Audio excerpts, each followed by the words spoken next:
Igreja de Missão, né?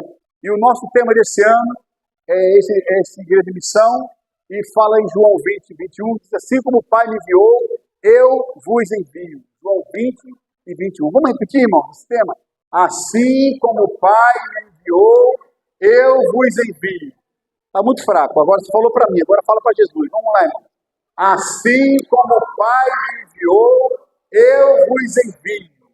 Glória a Deus. Assim como o Pai me enviou, eu vos envio. Foi a ordem do Senhor Jesus para nós. E eu gostaria de falar, irmão, nessa noite, a Igreja em Missão, ela existe para enviar e alcançar. A Igreja em Missão, o propósito dela é enviar e alcançar. E lá em Mateus 28, 19 e 20, que é o texto bíblico básico de hoje, ele fala assim: portanto, ide e fazer discípulos de todas as nações. Vamos lá? Ensinando, portanto, ide e fazer discípulos de todas as nações, batizando-os em nome do Pai, do Filho e do Espírito Santo. E ainda diz assim o 20 ainda, 19 e 20, ensinando-vos a guardar todas as coisas que eu vos tenho mandado. E eis que estou convosco todos os dias até a consumação do século, de fala do mundo. Deus me dirigiu esses dias, eu já falei para os irmãos, eu gosto muito de ficar vendo, às vezes, quando eu estou mais tranquilo, vendo vídeo de testemunho, alguma coisa assim, e da vida das pessoas. Às vezes eu gosto de ver a vida de John Wesley, de George Whitefield, de Moody, tudo isso tem no YouTube. Se você botar no YouTube, você vai ficar fascinado com a vida desses homens. E eu, semana agora, veio na minha cabeça, só falou ver conversão dos muçulmanos. Eu botei assim, com curiosidade, não sei se os irmãos sabem o que está acontecendo no mundo muçulmano aí, né? Com curiosidade, eu botei assim, conversão dos muçulmanos. Apareceu, irmão, uma dezena de muçulmanos convertidos. E um deles, eu estou encantado com o que Deus está fazendo. Gente, se você precisa saber o que Deus está fazendo no mundo muçulmano. Você sabe que cerca de 6 milhões de muçulmanos se convertem por ano. Você sabe disso, irmão? Sabe como? Jesus se apresenta para eles. Gente, está vendo Jesus está às portas, irmão. E eu estava vendo ali o testemunho de um muçulmano. Ele deve ser um nome fictício. Ele era da família, ele é da Arábia Saudita. E ele contando ali o testemunho dele de forma assim, sabe, veemente, dizendo que ele conheceu Jesus da seguinte forma. A família dele recebeu uma comitiva da Europa e ficaram num hotel hospedado. E quando ele chegou naquele hotel ali, depois que eles foram embora, ele chegou naquele hotel para dar uma olhada lá, ele viu o quê? Na cabeceira do hotel, uma Bíblia. Me lembrei de Gideões, irmão. Olha, que poder tem, irmão, da palavra de Deus. E quando ele olhou aquele livro, irmãos, ele ficou assim, fascinado com aquilo. E ele sendo uma família árabe, mas ele é da alta hierarquia, que é filho de sheik, ele era príncipe, inclusive. Ele ficou lendo aquilo, os olhos dele brilhou naquilo. Quando ele abriu nas bem-aventuranças de Mateus, ele começou a ler aquilo, bem-aventurado, né? As bem-aventuranças ali. E ele começou a ficar fascinado com aquilo, começou a ler a Bíblia todos os dias. Todos os dias. E o Espírito Santo, irmão, foi entrando no coração dele. Que coisa tremenda, irmãos. A palavra de Deus é poderosa. Ela é mais penetrante do que espada alguma de 2 gumes. Penetra a divisão da alma e do espírito. E aquele homem começou a ler a palavra de Deus ali, fascinado, mas ninguém podia saber, porque, segundo ele, as normas do Alcorão proíbem, se você achar um livro sagrado, Bíblia, e você começar a ler, você pode ser penalizado até com a morte. Ele trancava ali todas as portas ali, de madrugada ficava ali, lendo a palavra de Deus, ele lendo, comendo aquele livro ali, o Espírito Santo se revelando para ele, o Espírito Santo descendo sobre ele ali, chorando. E um dia, o que aconteceu, irmãos? Ele tinha o seu mordomo, que cuidava dele desde criança, tinha a chave da porta, bateu, não conseguiu falar com ele, estava dormindo, ficou a noite toda lendo a Bíblia. Quando abriu a porta, quando aquele mordomo chegou dentro do quarto dele, olhou, viu aquela Bíblia, como se ele tivesse passado a noite toda ali lendo, estava lendo realmente a noite toda aquela Bíblia. E aquele mordomo ficou assim espantado. Ele disse: você não pode ler isso aí. Você não pode ler, você sabe como são as normas do Alcorão. Se alguém lê isso aí, pode ser punido de prisão ou então de sentença de morte. Eu não posso, se eu esconder isso, se alguém descobrir, eu vou acabar sendo morto, mas junto contigo. Pois bem, irmão, na mesma hora que aquele homem vira as costas, o mordomo vai até o pai dele, que era o sheik, e disse para ele, olha, seu filho foi pego agora com essa Bíblia aqui, estava lendo ela, assim, assim, assim, eu não quero correr no risco de ser morto junto com ele, ou ser penalizado junto com ele, então estou delatando ele. O pai ficou revoltado com o filho, e o pai se levantou e ali reuniu os príncipes ali ao redor, e levou o caso dele ali para ser julgado, sentença de morte. Sentença de morte. É uma história real, tá, irmão? Sentença de morte. E ali, ele, quando estava sendo sentenciado já, ele conta a sua história, com a forca já aqui, já em praça pública. Ele disse, irmãos, que de repente, olha que coisa, irmão, Deus estava igualzinho na igreja de Atos Apóstolos, no Velho Testamento. Igualzinho. De repente ele disse que entrou um vendaval tão forte, um vento muito forte, uma coisa tremenda assim, como se fosse uma neblina, mas uma tempestade de areia. E ali ninguém conseguia ver mais ninguém, o povo ficou muito apavorado, começou a correr, e ele disse que conseguiu tirar ali aquela forca do seu pescoço, correu para o aeroporto e pediu asilo político, se eu não me engano, não sei se foi os Estados Unidos ou a Alemanha. Pediu asilo político ali e conseguiu se libertar. E ele disse, irmãos, que agora o que ele faz? Qual é a função dele? Ele recupera, ele ajuda essas pessoas que estão conhecendo o Evangelho e querem sair do islamismo. Você pode dar glória a Deus, irmãos? Glória a Deus. Aleluia. Outro testemunho de outra mulher. Também, são vários. Acessa lá, Conversão dos Muçulmanos. Você vai ver lá na internet. Outro testemunho lá, interessante também. E eu estava vendo outro de outra mulher também. Também, da Alta Nata, lá da Arábia Saudita. Filha de sheik também.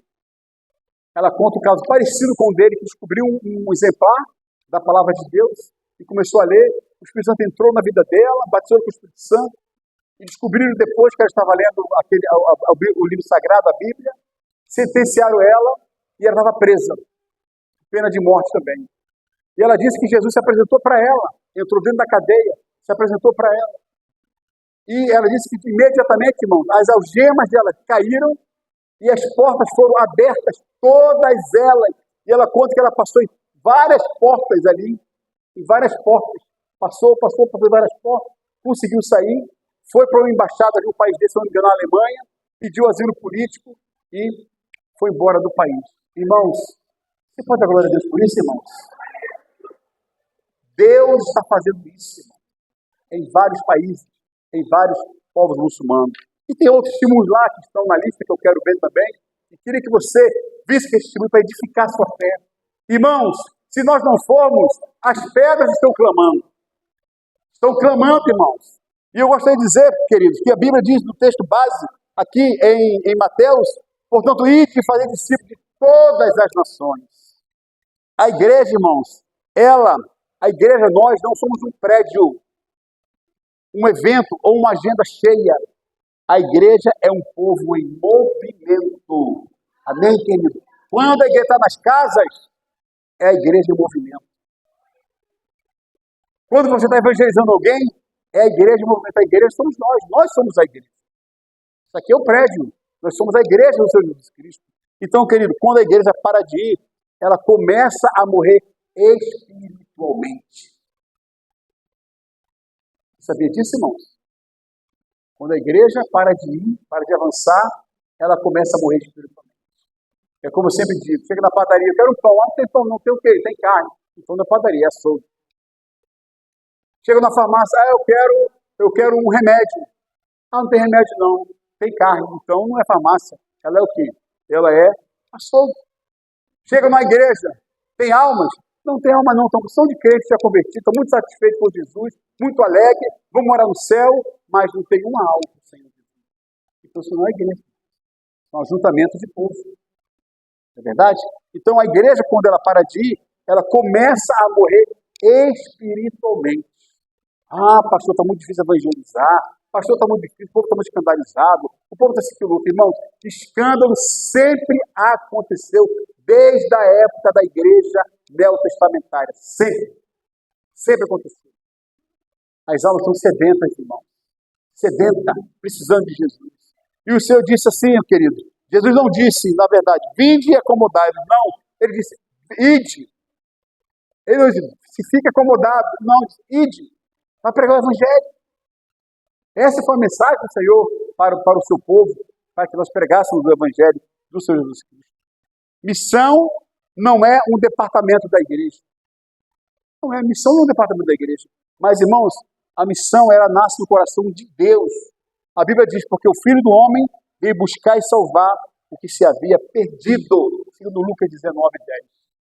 O Filho veio buscar e salvar o que se havia perdido. E nós estamos aqui para isso, querido. A missão, ela nasceu no coração de Deus. Quando o Senhor intentou lá dos céus em enviar Jesus para a terra, nasceu no coração dele.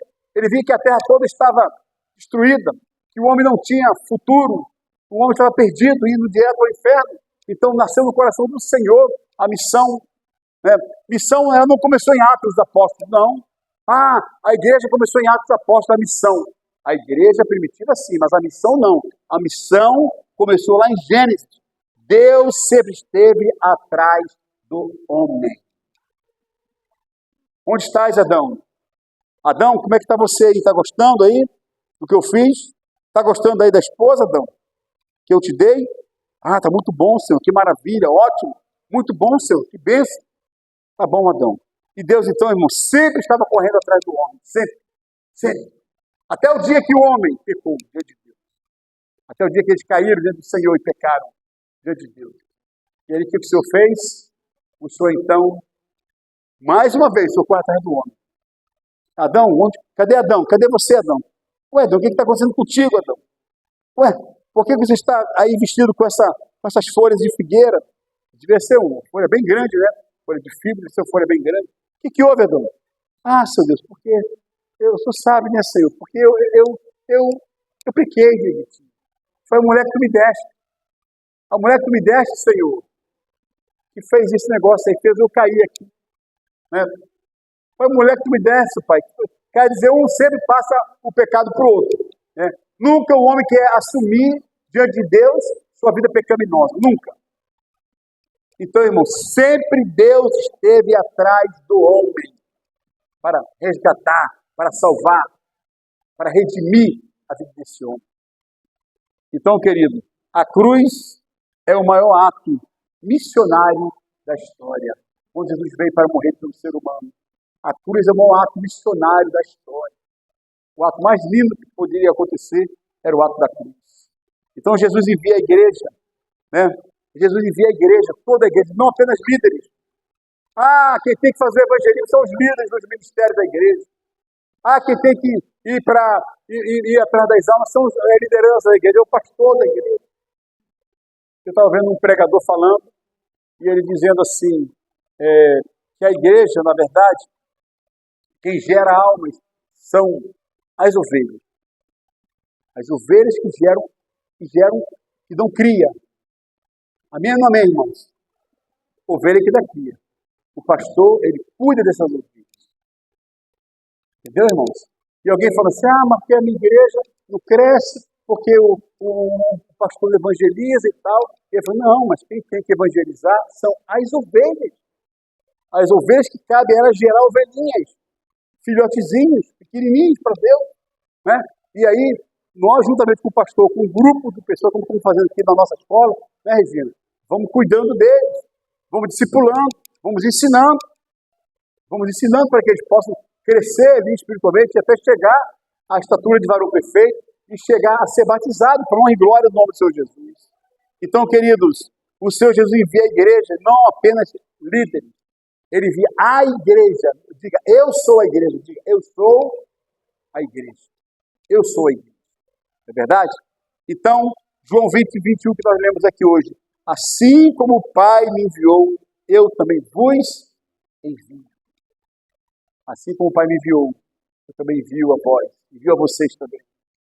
Então, amados, A missão, ela não é só da liderança. A missão não é só do pastor, a missão de todos nós. Todo crente é um missionário. Diga, irmão, todo crente é um missionário. Todo crente. Eu já preguei aqui um dia, falei, irmãos, todo crente é um missionário. Onde quer que você esteja.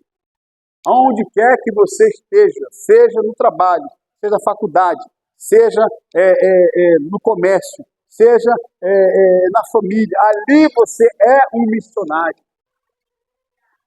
Nós temos a ideia de um missionário, aquele que sai, que parte do Brasil e vai para outro local, longe.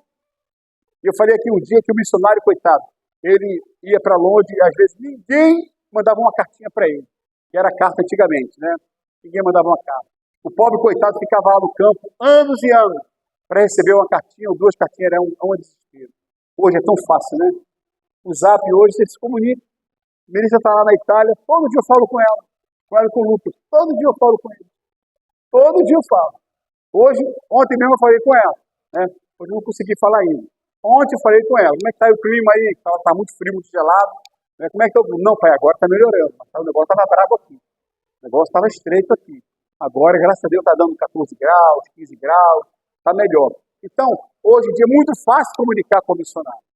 Antigamente, o missionário ia embora, né? E a gente tinha aquela ideia de que o missionário era aquele que se equipava todo, como se fosse um astronauta, né? Que ele era mandado para longe, que ele era mandado lá para os confins da terra, lá, né? Ninguém mais falava com ele, ninguém mais dialogava com ele ia embora e pronto, e acabou o missionário. Ia embora. Mas hoje nós descobrimos, irmão, que nós somos missionários aonde nós estamos. Você é missionário lá no apartamento que você mora, no condomínio. A Regiane é missionária lá naquele condomínio, né, Regiane? Missionária lá onde ela está. Né? E quantas almas ali, né, Regiane? Quantas vidas precisa de Jesus ali naquele apartamento ali? Né? Você é missionário lá na rua onde você está. Você é missionário lá na escola onde você estuda, lá na universidade. Aninha é missionária lá no salão dela ali. Quantas almas ali, né, Aninha? Ali, né? Ali é assim de alma, né, Aninha? É muita gente ali para Jesus. O Jair é missionário lá na oficina. De vez em quando a gente está lá na oficina do Jair, o Jair está lá, falando de Jesus lá, pessoal. E como chega a gente ali atribulado naquela oficina? Como chega a gente ali, né, Jair? Atribulado ali, né? E se ele for parar para dar assistência, ele nem trabalha. Que ali é um ponto que entra todo mundo ali. Né? É missionário. Você é missionário onde você está, irmão. Por que eu sou missionário? Porque o Senhor tem nos chamado para fazer esta missão. Então, todo crente é um missionário. Diga, eu sou um missionário. Diga, irmão, eu sou um missionário. Amém, querido? Glória a Deus. Aleluia. Onde você está, onde você convive, é um campo missionário. Um campo missionário. Estamos com o Senhor Jesus. Então, amado, o Espírito Santo, ele capacita a igreja nesta missão. Lá em Atos 1:8 diz assim, recebereis o poder ao descer sobre vós o Espírito Santo. E recebereis o poder ao descer sobre vós o Espírito Santo. Aquela igreja de Atos que estava meia travada. Aquela igreja de Atos estava meio assim devagar. O que Deus faz? Deus muitas vezes, irmão, lança ali uma prova. E Deus lançou uma prova ali sobre aquela igreja. Primeiro marco foi que Estevão foi morto, apedrado. Sabe por que Estevão foi morto, irmão? Porque se Estevão não fosse morto, se Deus não levantasse Saulo, a igreja não saía do seu lugar, ficava parada. Ela ficava estática. O que Deus faz? Então vamos fazer o seguinte, vamos levantar um perseguidor, né, que é Saulo, que matou logo ali o Estevão, apedrejado, e ali a igreja começou a se despertar. Começou a despertar, começou a correr, começou a sair do lugar onde estava. Irmãos, e quando a igreja se despertou, até em lugares aonde os apóstolos nem pensavam em chegar, chegaram. Vocês sabem, irmãos, que tem uma estátua de Tomé na Índia? Tomé é um apóstolo. Tomé, segundo alguns historiadores, chegou na Índia. Olha a distância que é de Jerusalém para a Índia. Irmãos, a igreja foi crescendo assim, ó, de forma tremenda e maravilhosa. Eu me lembro que o missionário, o pastor João Henrique, irmão da Isabel, teve aqui na nossa igreja uma época, ele disse que estourou uma guerra muito grande ali em Guiné-Bissau. E ali os missionários que estavam lá foram comandados pelo pastor Valdemar da Queiroz a sair de Guiné-Bissau. E eles foram exatamente para o local onde eles não destruiriam, que seria o local onde era o arrozal. E vai todo mundo pelo arrozal e vão para a beira da praia, espera algum navio aí passar. E saiu até no jornal, inclusive, isso. Eu me lembro que o Joãozinho estava com a bandeira do Brasil, balançando-se na beira da praia. Isabel sabe disso, né? Então isso, o Joãozinho estava balançando assim a bandeira, um navio de bandeira chinesa, passando lá fora, viu ali aquele grupo de missionários, da Jocum, da Cairós, da Antioquia, da Missão Amém, várias missões estavam lá, todos eles, para ir embora, porque eles iam morrer naquela guerra. E ali, mandaram um botezinho até a beira da praia, resgataram eles e levaram para o navio chinês, para levar ele para outros países, para depois vir para o Brasil. Queridos, olha só que coisa tremenda. E ali em Guiné-Bissau ficou um obreiro. Ficou um obreiro lá, discipulado pelo pastor João, ali. E aquele obreiro, irmãos, depois que a guerra acabou, depois de algum tempo, não sei se foi 1 ano, 2 anos que a guerra acabou, aí o Joãozinho voltou de novo para aquele país. E ele disse, irmãos, que a igreja estava melhor do que quando ele deixou. Que coisa! Aquele discípulo do Senhor, discípulo de João e do Senhor Jesus, fez melhor do que João Vitado, porque ele era nativo, ele era do local, e outras igrejas haviam nascido também, o evangelho havia crescido, querido. Por que, amado? Porque na guerra eles viram que eles tinham que se virar. Então, muitas vezes, querido, Deus manda até prova para a gente, manda até alguma coisa difícil para nós podermos nos despertar diante do Senhor. Foi exatamente isso que Deus ali fez na igreja de Atos dos Apóstolos. O Senhor mandando Saulo perseguir a igreja, matando Estevão, torturando ali Estevão. Estevão morreu a pedrada. O que Deus faz? Então, irmãos, a igreja ali começa a se despertar e começa a sair. Se nós ficarmos aqui, nós vamos morrer, então vamos meter o pé. Vamos sair fora daqui. Se nós ficarmos aqui, eles vão perseguir a gente, vão nos matar, igual fizeram com o nosso irmão Estevão. Então vamos embora. E todos os lugares que eles chegavam, irmãos, eles levavam o evangelho do Senhor Jesus. Todos os lugares que eles chegavam. Porque o verdadeiro crente, irmãos, está cheio do Espírito Santo de Deus. Todo lugar que ele chega, ele leva o poder de Deus na sua vida. Aleluia. Ele vai dizer o que Deus está fazendo na vida dele. Ah, pastor, não sei evangelizar. Você sabe dizer o que Deus fez na sua vida? Deus te salvou. Deus te curou. Deus tirou você da pobreza. Deus te levantou. Deus te deu um nome. Deus curou alguém da sua família. Isso tudo é um testemunho que nós podemos falar, irmão. Quando nós chegamos em algum lugar, nós falamos de Jesus. Olha, você sabe o que Deus fez na minha vida? Olha, eu estava com câncer. Né? Olha só o testemunho. Né?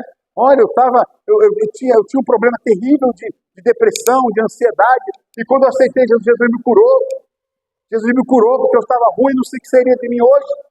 Isso é o testemunho, querido. Então, o crente, onde ele chega, o missionário, onde ele chega, ele vai testemunhar da sua vida o que Deus fez através dele. E o que Deus está fazendo ainda através dele. Glória a Deus. Isso acontecia no livro de Atos dos Apóstolos.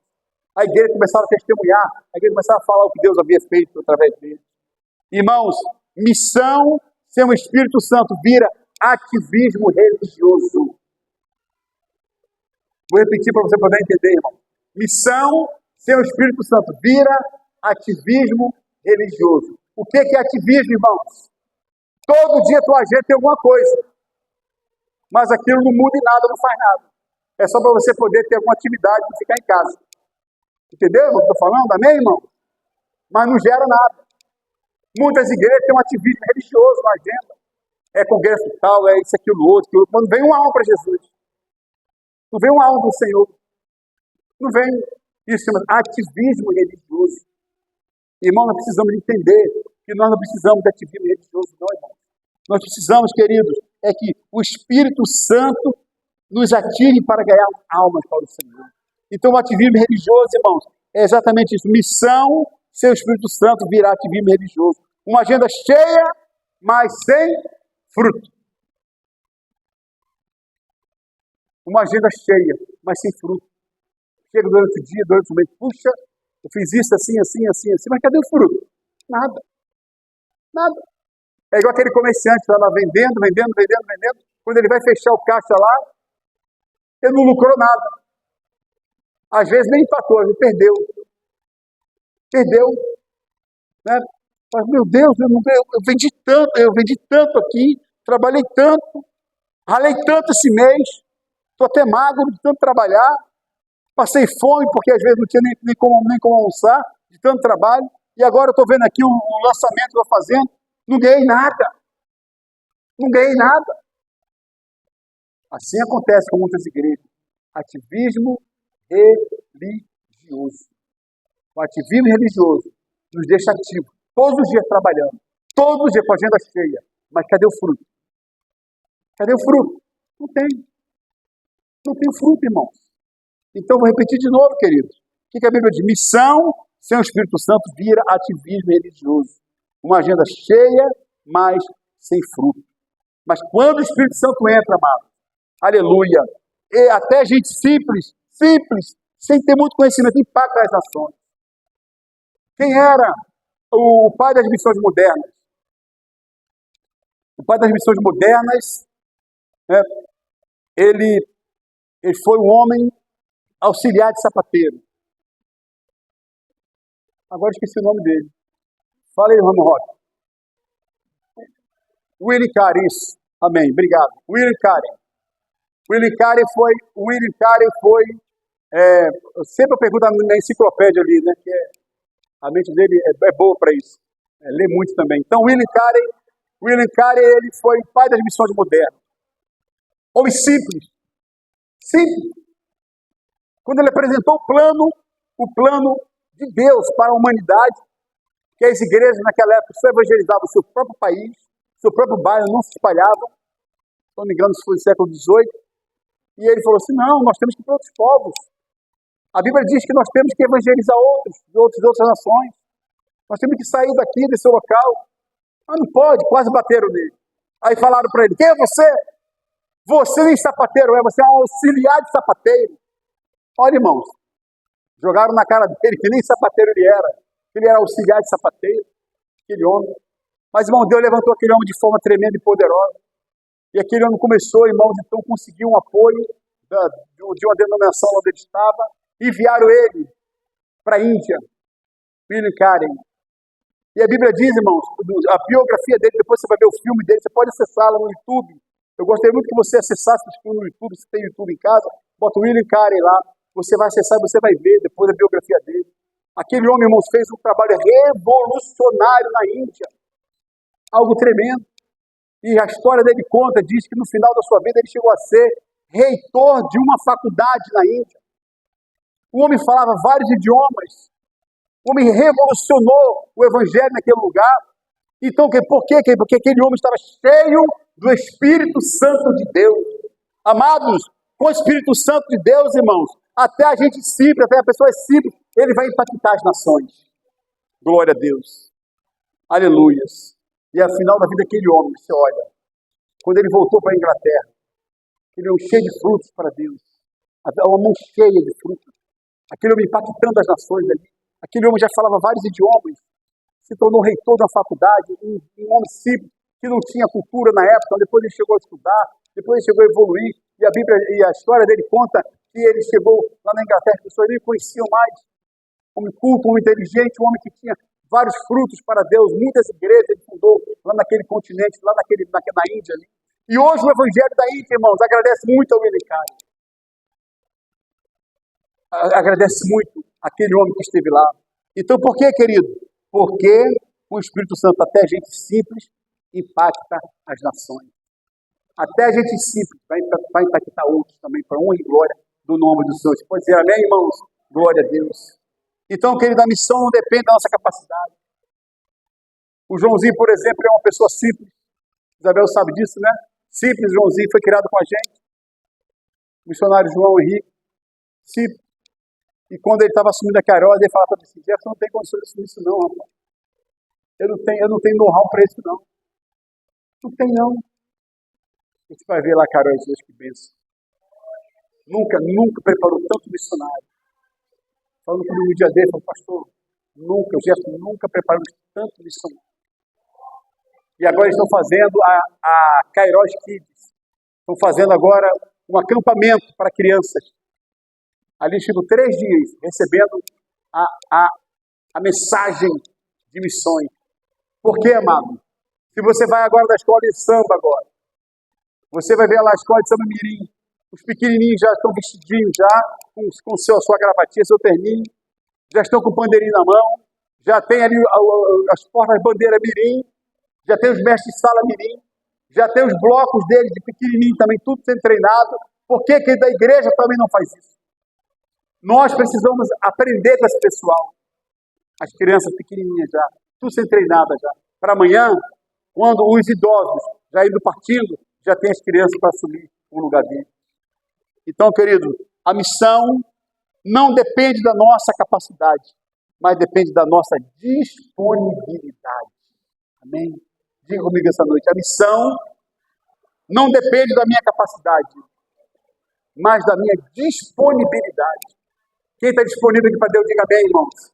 Aleluia. Quem está disponível para Deus, abre sua casa. Quem está disponível para Deus, faça o culto no seu lar. Quem está disponível para Deus, irmão, vai saindo evangelizando, vai visitando, vai trabalhando aqui no bairro para honra e glória do nome do Senhor Jesus. Porque muitas vezes, irmão, tem muitos capazes, mas não estão disponíveis para o Senhor.